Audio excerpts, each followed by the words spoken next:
Welcome to another episode. I'm here with Alyssa. She she is childless due to her husband infertility, and I think we hadn't talked about that. So, welcome, Alyssa. How are you? I'm good. Thank you so much for having me today. Yeah, and thank you for sharing this story with us because I think we need to be more aware that it's not just infertility for women, the way to be childless. Like there are a lot of paths that leads out here. Yeah, exactly.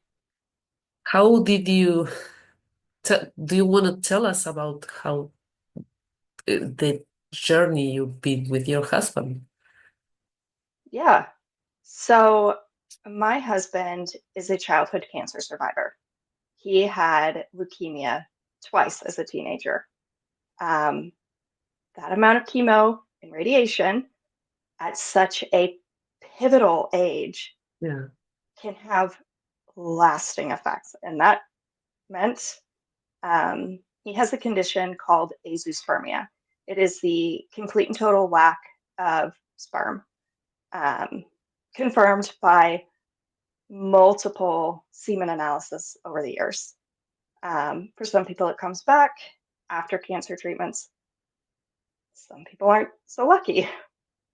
Um, but yeah, we got together um, back in 2017. Yeah, that sounds right. um, but he was upfront and honest with me from the very beginning because he yeah, knew beforehand. So um, I knew going into our relationship, um, but we discussed the potential of exploring other options.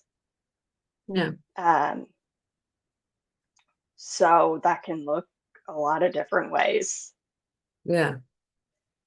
I'm sure everyone asks both of you, why don't you adopt? Why don't you use a surrogate? What is kind of everyone tries to fix us without knowing what's behind all of that decisions and the mental health you need to consider to so Yeah, yeah, I think you both thought about every aspect of what can we do and every possibility, and you decided upon your what is best for you too. yeah. And so the thing about male factor infertility is not every fertility clinic that you go to is going to know all of the options that are available to you. Mm. So we went to our local clinic. We're in North Texas, and they did yet another semen analysis. We figured it would be zero count. It was a zero count. Um, I did fertility testing as well. That is something that happens as well. Like if you have male factor, you do still test Yeah. the woman in the relationship. Because what's the point in Yeah. if it's like, oh, now we have issues on this side. Um, but they basically said, okay, your options are donor sperm or adoption. Yeah. And that's all they gave us. But they didn't know that there were other options.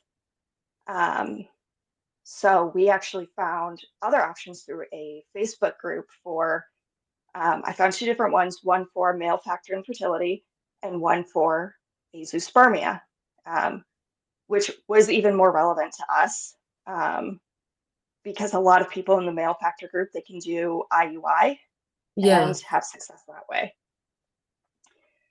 But we found out about all kinds of doctors and a couple of different procedures. Um, and so we had a consultation with the top male infertility doctor in the US.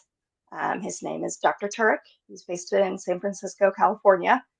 And we had a long talk with him, went through my husband's medical history, and we were discussing the possibility of a procedure called FNA mapping. um, which is basically Dr. Tart goes in, it's a needle aspiration. He tests 36 different sites um, in the testicles to see if there is any sperm. He gave us a 25% chance of success with this. But we wanted to know, Yeah, you want to know you've done it all. yeah, absolutely. Yeah, So we went. It was the longest waiting process ever to get the results. Um, and we actually had success there. We found not a lot, um, but there was rare sperm in 2 sites of the 36 mapped, which then took us down the journey of talking with him, like, okay, we can do um, a, and I don't remember the exact name of it, but it's like a um, it's like a microsurgery basically, where he goes directly into the site that he has mapped and extracts sperm, yeah, which you have to time different schools of thought, but his thought is you have to time it with an egg retrieval. So you do that surgery, you find the sperm, and then you do the egg retrieval and you're fertilizing right then and there. These are not cheap procedures, yeah. I can imagine. especially, yeah, especially when you're using one of the top doctors in the world. Um, we were looking at about 50 grand to do this. Yeah. Yeah, I remember when we were doing the pre-recording interview that you told me that number, and for me it was like, whoa, it's mm, so much money, so much money. Yeah. And as you know, being part of this community, like that's not guaranteed. It's not like, oh, you spend this money and you're going to have a baby. Yeah, And we did all of the, like, we went down the process. We had to do a genetic counseling call with the clinic that would have done my egg retrieval and the whole IVF process. And they went through all the statistics, taking into account my age. I'm in my 30s. Um, that was hands down the most depressing phone call of my life. yeah, Like they basically said, like, you might end up with like one normal embryo, and then it's a 50-50 chance of if it sticks. yeah, That's so hard to wrap your head around. absolutely. There's so much uncertainty still in fertility treatments, and you're talking about male infertility, but especially in women health, reproductive health is it's kind of unknown. We just starting to study menopause as a thing instead of something Mhm. that the men told us. So combining with your husband infertility is kind of, I don't know if I can do this. Not only because of the money, it's the uncertainty and the depression, like you say, it's a lot. It is. Yeah. Yeah. So we talked about donor sperm again. In the beginning, I was super on board with it. I thought, oh, no big deal. And my husband was on the fence about it. Then after we started down the path of IVF, he was starting to open up to it again. And I was really on the fence about it. There's a lot of research out there. There's a lot of communities you can connect with of donor conceived children. Mm. And there's just a lot of what ifs with that. It's not a well regulated industry. Um, your child could end up with a ton of half siblings that you know nothing about, you don't know where Yeah. they are. It's kind of scary. And you only have the medical information that that donor has given up to the point that they gave their sample. Some clinics do continue to send surveys to say, like, hey, if anything has changed, please update this. No guarantee the guy's going to do that. Yeah. And so I decided, and we decided together, like, you know what? Actually, we're not comfortable doing this. Yeah, it's kind of a Russian roulette. It can be well, but it can blow your head and your child also. Yeah. Yeah, and that's not to say like anyone who chooses donor is doing a bad thing. If it works for you, it works No, for you. But that's the thing; it's got to work for you. I think I always tell this, but I'm a very anxious person, so I always kind of expect the worst case scenario and I act in basing on that. So it's not wrong that someone do use a sperm donor, but I wouldn't be able to do it because I would wake up every morning and see my kid and think, what if he has 69 other siblings? And what if the donor had, I don't know, a illness that I'm not aware of? And what if, so it would be crippling for me in my life, in my everyday life. I wouldn't be able to relax. Exactly. Yeah, I never, I never presume to know what's right or wrong. It's just I know what's right or wrong for me, and that's the best I can do. And I think you're the same, Exactly. you and your husband. Yeah. Yeah, I mean, that's it. At the end of the day, you have to do what's best for you. yeah, Um, and so, just kind of the wrap up on our journey was we had been here. I had been hearing more about a test. It's done through a clinic in New York City. So we literally went from one coast of the US to the other. Um, it's through a clinic called Maze Laboratories, and it's called Extended Sperm Search and Microfreeze. So they developed a way that they they look at the whole sperm sample or semen sample to look for sperm. And if they find even the smallest number, they have a way to freeze it. Whereas other clinics, they don't typically look at the whole sample. And if there's small numbers, they can't freeze it. So we went this route. We decided to give that a try. It was our last ditch effort. Um, and that was in January of 2024, so last year. And we went, we did it. Um, and we were sitting in a restaurant eating lunch just off Fifth Avenue in New York when we got the call from the clinic that they did not find any sperm. Um, our poor waitress, I'm sobbing. I'm so upset. And my husband's like, he tells the waitress, he's like, I hope you don't think we're like breaking up or something in the middle of your restaurant. He's like, we just got really bad news from our fertility clinic. Um, so I'm crying. He's upset. Like we're both comforting each other. Um, and we decided before we went on this trip, if it doesn't work, we have to, at the very least, we have to take a break yeah, because it's exhausting. It's draining mentally, physically, financially. We needed a break. yeah, absolutely. It's understanding that you needed to have a break. And it's also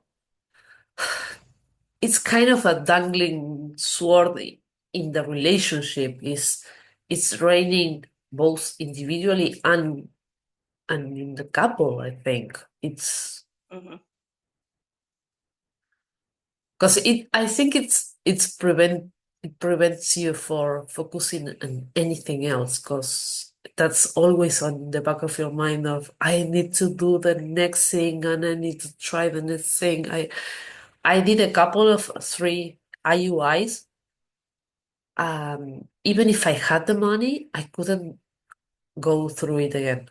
It was the the injections, the waiting, the hormones in my body, and I didn't feel like myself. It's the appointment, the probing, it's so much. Yeah, Yeah. yeah, and it just gets to a point where it's like it's. I felt like our lives were on hold Yeah. because it was, well, we may or may not have kids. We may or may not, we need to save up 50 grand for these procedures. Like our life was on hold and we couldn't keep living like that. So that's when we decided we would put our hope into living a wonderful, beautiful, childless life together. Yeah. And how are you both managing to do that? Because it's not easy. And you just, like, it's been a year since you took the decision. I know people that takes 10 years to grieve, and I think maybe you were preparing for being childless when you were doing all of these tryings, this intense.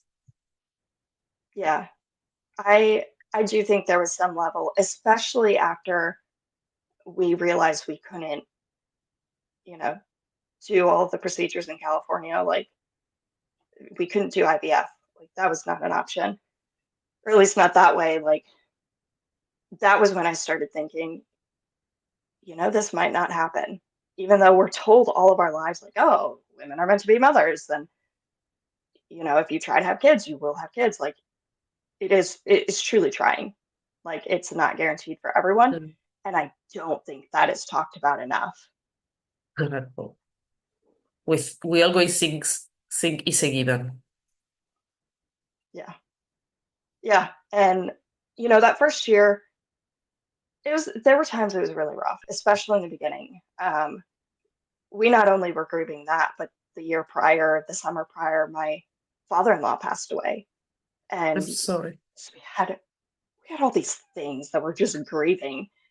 And um, we had several friends that had just had babies, like the last of our friend group that didn't have kids. Well, they had babies. And so we were the only ones left without kids and having to tell everyone, like, we're always going to be this way. Like, this is our reality now. And kind of dealing with the fact that people don't know how to respond properly to someone saying that. Yeah. I hope you're enjoying this episode. If you are, and if you want to be part of my free Facebook group, please click the link in the description. Okay, back to the episode. Yes. I think they try to be empathetic, but at the same time, they find the easy solution, the easy fix, like, why don't you just adopt? It's like the 500th time I heard that comment. I'm not stupid enough to not have to think about that. So please Yeah. stop. But yeah, did you, after those kind of comments, did you find empathy and support from your friends, or you lose many friends? Because that's also happened a lot in the Chinese Yeah. community. Yeah. I will say we are very lucky. Our friend group is great and they're understanding. Now, I won't say they're always perfect. And if any of them ever listen to this, I love you guys still. But they're not always perfect because they've never been in this situation, so they don't know what to say. But they are really good at still like inviting us to do things, not leaving us out of things. We get invited to their kids' birthday parties, and without the oh my god, without the expectation that, oh yeah, we're definitely going to be there. Like they understand if it's like, look, we're having a rough week or whatever. Like Yeah. that's hard. Um, but they've been great. I will say, it's a lot like, because we can compare the two side by side. It's a lot like when um, someone close to you passes away. Your immediate support system, they're there for you in the beginning. They ask, they check in, they see how you're doing, and then that tapers off. Well, you get even less of that when it's, hey, I'm going to be childless, not by choice. Um, and it's met with like the, oh, I'm so sorry. Occasionally the, oh, have you thought about adoption? Yes, actually, I have talked about it with a doctor. We're good. Um, but you don't get as much of the check-ins later. I think the check-ins also happens in the grief when someone passes, not just in the disfranchised grief. We don't have the check-ins, but they are like the first month, they are every day, and then they start to fade away when reality really hits, that is that person is no longer here. Yeah, Yeah, yeah, and I do like I see the correlations like again because we had the direct like we're dealing with these at the yeah, same time. Coming to the end of a fertility journey, whether you pursue treatments or not, like I never actually went through an IUI cycle, an IVF cycle, none of that. I've never had a positive pregnancy test, never had hope of a positive pregnancy test. Um, so, whatever that looks like for you, whether you ended up in fertility clinics or you never ended up in the clinics, but you just couldn't, like for whatever reason, whatever the circumstances that landed you here, like it is grief. You have to grieve what you have just mm, been handed. yeah, yeah. Sorry. I'm all about finding joy and happiness, but I Hmm. never, never, never denied my sadness and or anger that I'm feeling. If I'm having a bad day, I'm having a bad day.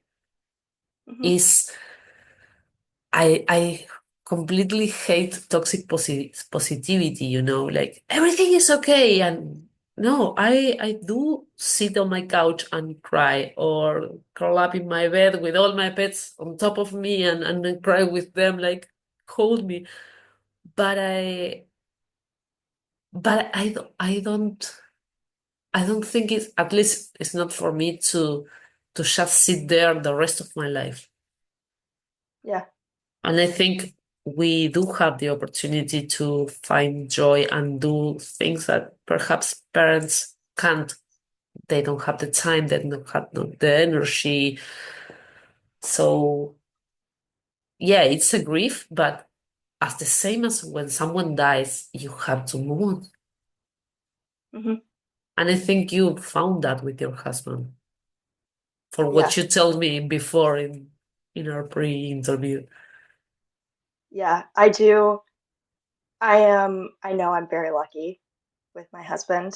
We're very lucky together um, because we do have that love and support together, and you know, we've supported each other through all of this, and we've been throughout it. We end up in different stages. Like maybe one of us is feeling more hopeful, one of us isn't. Um, but we always make it a point to just meet the other one where they're at. Yeah. And I think that's so important. And just finding the silver linings. Um, there are days, we'll go to our best friend's house and they have, I think he's like 15 months old. Um, they were the last ones in our friend group to have a baby. But we'll go over and hang out with them. Um, he's still little, so he goes to bed fairly early, so we get some like adult time with them. Um, and it's funny, like there's been a couple times driving home where it's like I'm driving home to, and I'm not going to have that. Like I'm not driving home to, go pick up my kid from a babysitter or whatever. Yeah.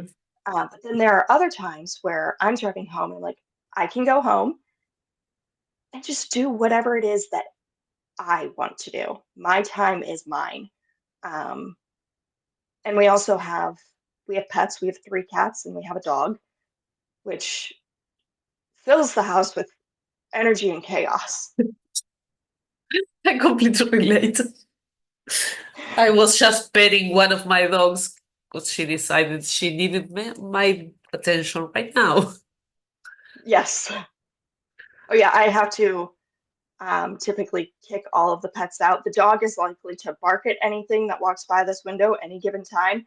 And one of the cats, she hears me talking and she just wants to be like on my shoulder and like staring at whoever I'm talking to. It gets really weird and uncomfortable.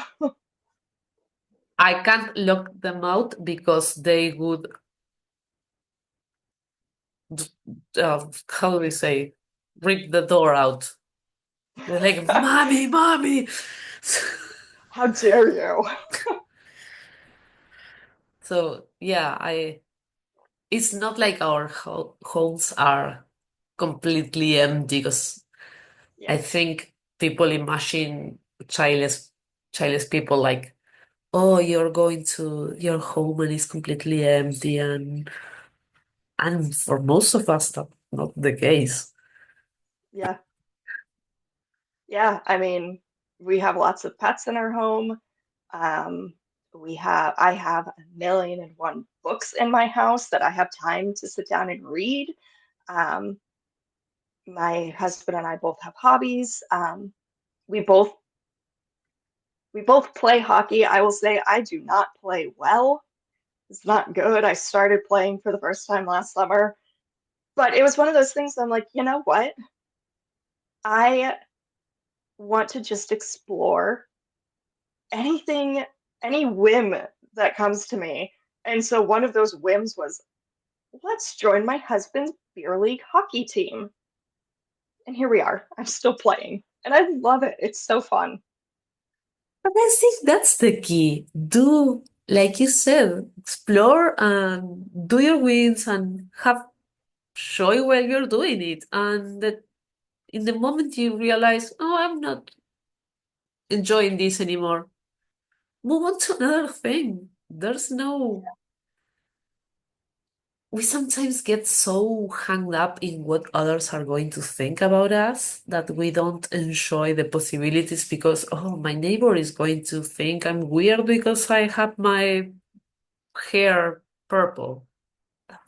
The fuck I care? Like, I think they're Yeah, weird for other reasons. And it's like, oh, yeah, they're weird. Okay. You know? yeah. Like honestly, and I in the same way, like I I sometimes care too much about what others might think. I get caught up in my head about it. But I am assigning, I know logically, that does not mean that I always listen to the logical thought. I'd like to point that out. But logically, I know no one is that focused on what I'm doing, what I look like. And if they are, like, that is a them problem. That is not a me problem. I I was really bullied when I was a kid, so I understood really easily that no one was nobody no everybody was happy with me all the time. Like everything I do was criticized somehow. So I was able to let that go fairly easily. But I do know people that are like really focused on what is Alyssa doing? Look at, and I found that out that people doesn't have a life for this, Yeah, so to speak. Because if you're wasting time thinking every every little thing other person do is like, yeah, focus on what you are doing. yes, 100%. So if someone criticizes me all the time, it's like, yeah, well, I'm doing me and you are trying to change me, so it's on you to let me go. Yeah, Sometimes I do have this like, what are what is the listener thinking about how I do present the interviews and how I stutter, and but then it's like, well, I'm not like pointing a gun and at anyone saying you have to listen to my episode. So yeah, it's out of my control. yeah, What is in my control is to enjoy my life, and I played hockey and I suck at it. So kudos to you to keep trying. yeah. I mean, I'm just I've kind of reached a point, and I know I've probably reached it. And I firmly believe everyone in this community, in this childless not by choice community, can reach this point. I recognize I probably reached it a little faster due to our unique situation, but I do believe we can all reach this point where we just live our lives, whatever that looks like, and we find the joy in it and the good in it because there is still good in your life. The end all be all is not parenthood. Absolutely. I I try to inspire others to realize that their unique lives are great, that there is no formula to be happy. It's not parenthood, it's not the best job, because even parenthood and the best job in the world have their downsides. So Yeah, yeah, explore what fires you up. Yeah, yeah. Yeah, I actually, that's funny you say that. I actually have a sign right in front of me on the wall in my office that says, be fearless in the pursuit of what sets your soul on fire, yeah.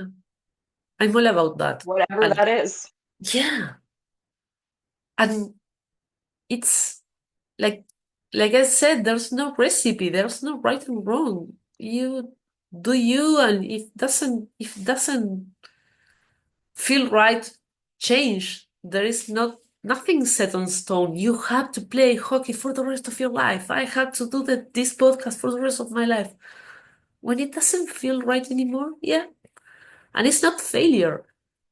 Because sometimes we think we have to stuck with something until our last breath. And for me, it's like, yeah, that's not filling my cup. Yeah. Yeah.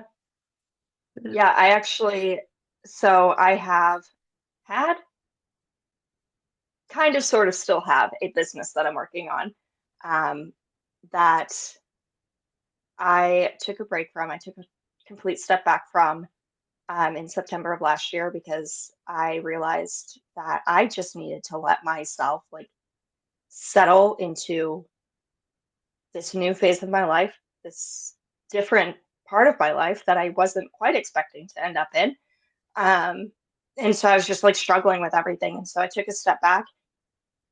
And of course, there's like this part of me that's like, oh my God, I'm a failure. I couldn't make this work. I'm the worst.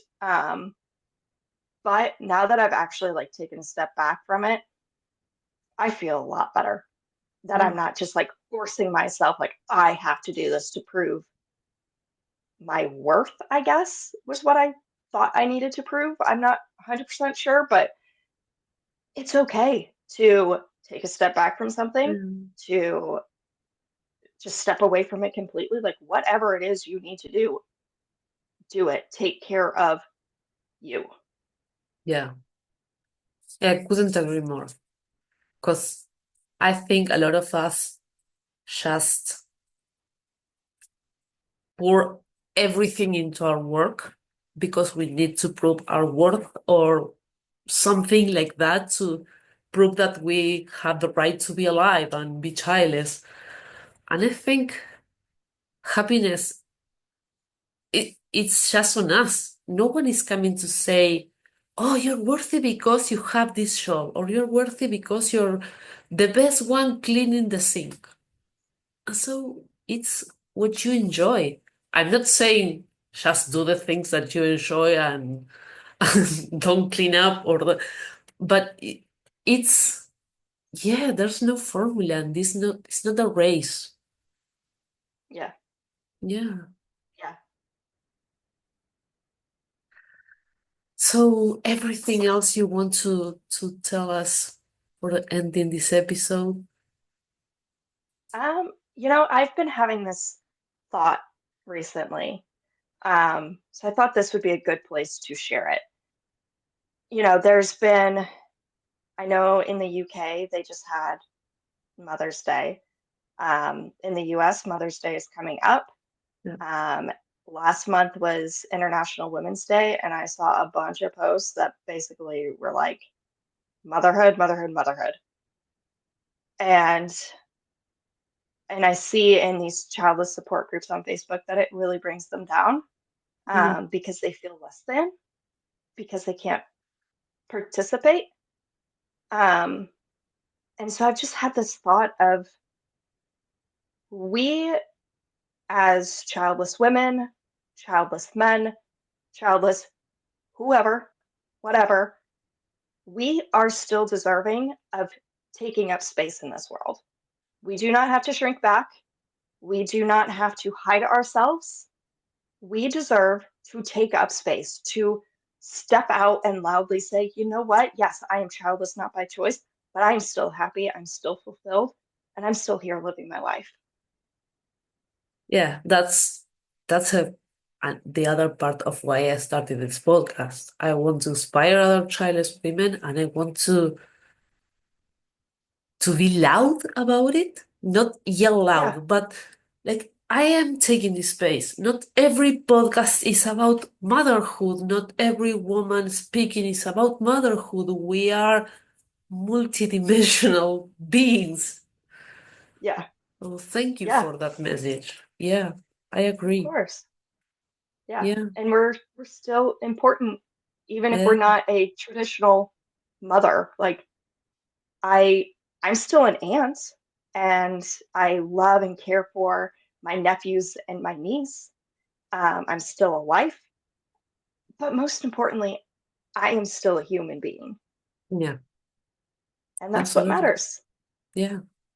And in your case too, we are both mothers. Like I I Yes. know I mother them. Like I tuck them to sleep. I feed them. When they are sick, I call the vet. It's not the same. No, but it's something I do out of love and it fulfills me. Yes. Yeah. Yes. Also, I'm really glad I'm not the only one that tucks my dog into bed. Every night I have to tuck her into bed or she won't stay there. No, yeah. There's one that sleeps with me and the other one's like she likes to spread around, but I had to put the blankets on and she's like, Mom, you're not tagging me in. What's happening? Yeah. And yeah, yeah, yeah. Yeah, I have Absolutely. one of those too. Yeah, absolutely. And the cat, she waits for me to go to sleep. Then she make biscuits out of me, and then she sleep in here. It's like, why? We have So such, comfortable for you. yeah, absolutely. And we sleep in a big bed for just me person, a dog, and a cat, but she sleeps on top of me because she needs to feel me, I think. Something. But You yeah, never I know with these animals. yeah, but I wouldn't trade them for anything. I I don't know. They Yeah, That's one of the things that makes myself who I am. I love animals and I need to have them. same. Me too. Yeah. Alyssa, it's been a pleasure talking to you. Thank you so much for Yeah, for being here. And yeah, maybe we can do another episode further along the way to see how you're going and where yeah, am I also. yeah. I would love to do that. Thank you so much for having me. A pleasure.